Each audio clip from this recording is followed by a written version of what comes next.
Ada nggak sih di antara lo yang suka panik kalau tiba-tiba ditunjuk guru buat jawab pertanyaan? Padahal lo sendiri sebenarnya udah tahu nih jawabannya. Ada juga nggak dari lo yang kalau ketemu orang baru itu grogi banget pas mau mulai percakapan? Bahkan kadang nggak sanggup gitu buat ngelihat mukanya. Nah, gue sendiri sebenarnya ada pengalaman yang nggak bisa gue lupain pas masih mahasiswa. Jadi waktu itu pernah ada orang yang bilang gini, lo tuh malu atau nggak suka sih sama gue? Sampai nggak bisa ngelihat mata gue?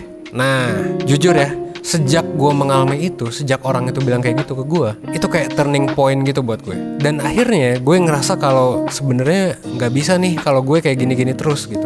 Dan sejak saat itu gue baru sadar bahwa gue harus mengatasi rasa malu yang berlebihan ini. Nah, gue mau nanya nih ke lo, apakah lo ngerasa bahwa diri lo adalah seorang pemalu juga? Kalau lo ngerasa kayak gitu, maka lo udah ada di video yang tepat. Di sini gue bakal ngebahas gimana caranya supaya lo bisa mengatasi rasa malu ini.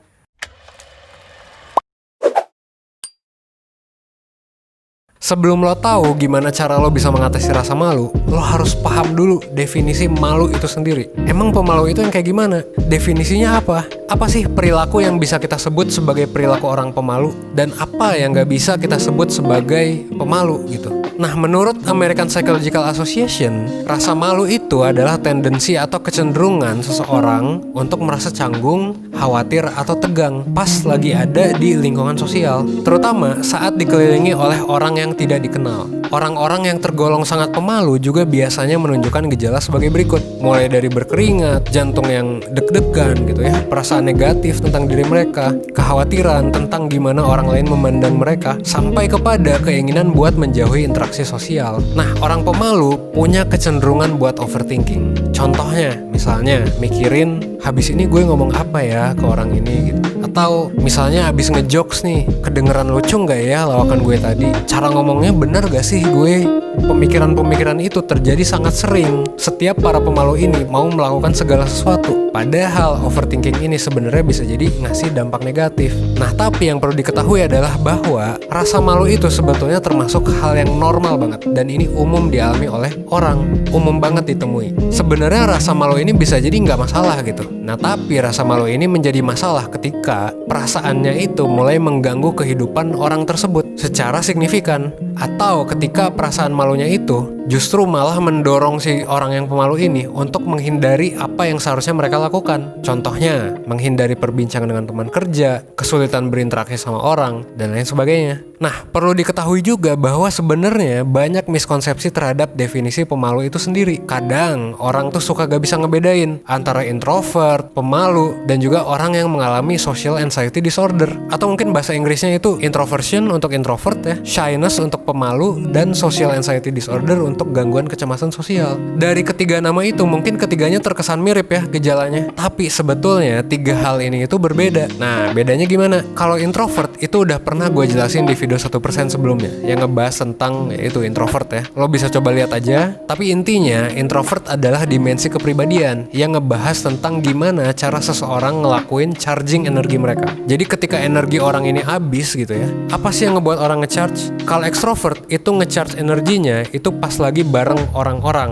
Tapi kalau introvert itu sebaliknya, mereka ngecharge energinya pas lagi sendirian. Itu introvert sama extrovert ya. Kalau pemalu kayak yang udah gue bahas tadi, pemalu itu adalah kecenderungan orang untuk memiliki ketakutan dilihat secara negatif oleh orang lain saat dalam situasi sosial, kayak definisi tadi ya. Nah, tapi kalau social anxiety disorder, ini yang agak beda nih dari yang tadi. Social anxiety disorder itu udah masuk ke gangguan mental. Dengan kata lain, kondisinya itu harus didiagnosis oleh psikolog atau psikiater. Jadi, kalau gak didiagnosis, kita itu belum bisa bilang bahwa seseorang itu punya social anxiety disorder. Nah, makanya jangan mudah nge-label-label dulu. Dan lo harus coba bedain tiga term tadi. Emang sih orang yang pemalu biasanya punya kepribadian introvert. Tapi ingat juga bahwa ada juga nih, banyak juga orang yang pemalu tapi dia extrovert. Atau orang yang kepribadiannya introvert tapi dia bukan orang pemalu. Nah, jadi tolong dibedain ya. Karena tiga hal itu bisa jadi berhubungan, tapi bisa jadi nggak berhubungan juga di beberapa kasus gitu.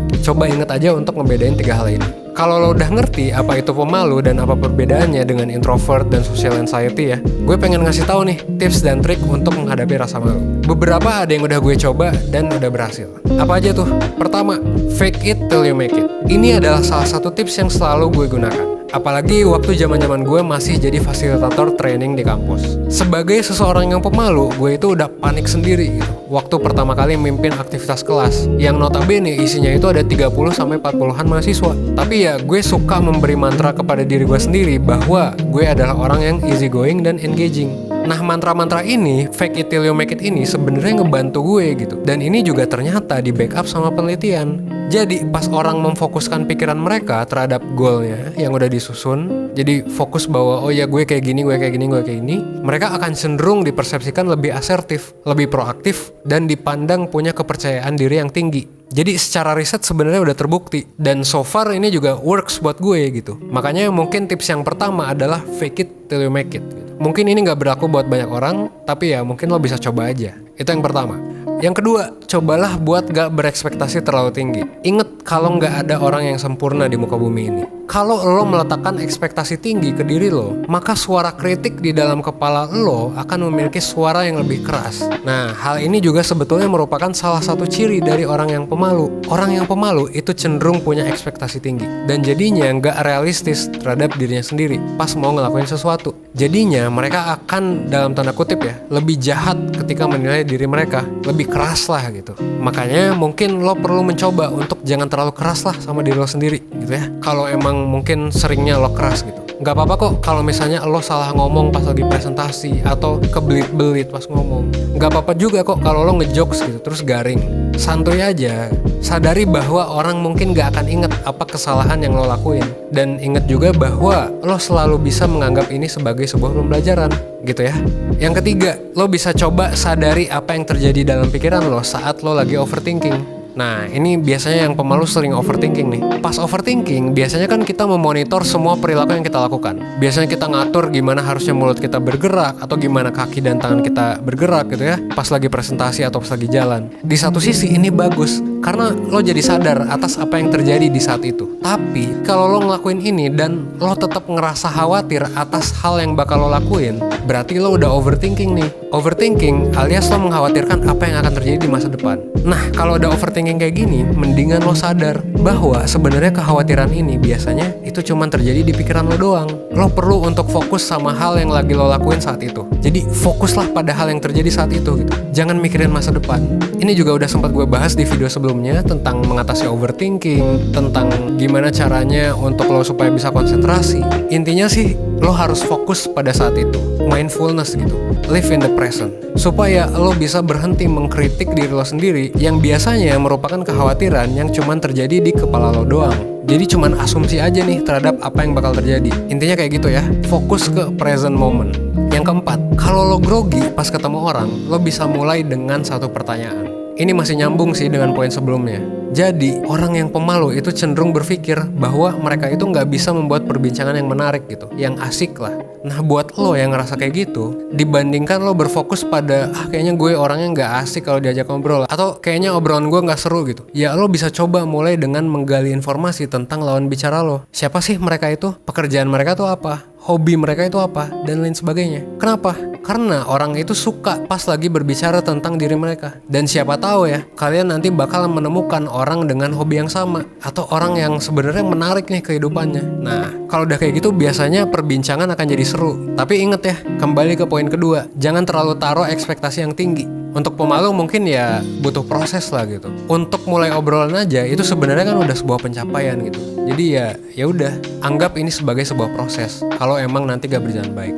Yang kelima, keluar dari zona nyaman lo. Salah satu cara untuk mengatasi rasa malu lo adalah mengembangkan rasa percaya diri di berbagai area dalam kehidupan lo. Ingat di awal tadi ya, kecemasan itu wajar dan biasanya hanya terjadi di pikiran. Jadi pada akhirnya rasa cemas, ketakutan untuk gagal, ketakutan ditolak, dan ketakutan untuk dipermalukan dan sebagainya gitu ya, itu nggak seharusnya menghentikan langkah lo untuk mengembangkan diri.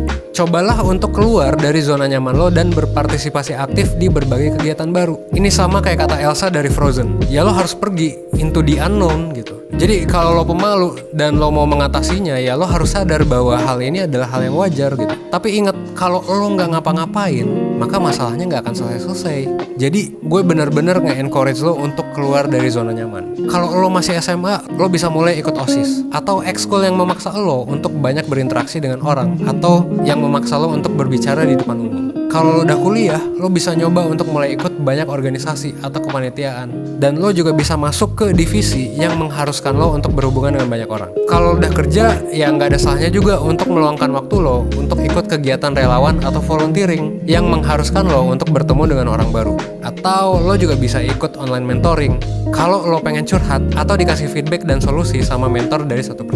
Nah, tadi kan kita udah bahas banyak hal ya. Dari bahasan tadi, sebenarnya yang kebahas tuh kayaknya pemalu itu sifatnya buruk gitu. Nah, tapi sebenarnya nggak selamanya pemalu itu buruk. Pemalu juga punya beberapa hal positif. Salah satunya adalah waktu mengambil keputusan. Biasanya kalau lo adalah orang yang pemalu, lo cenderung membutuhkan waktu yang lebih lama untuk mengambil keputusan. Jadinya, lo cukup mempertimbangkan banyak hal.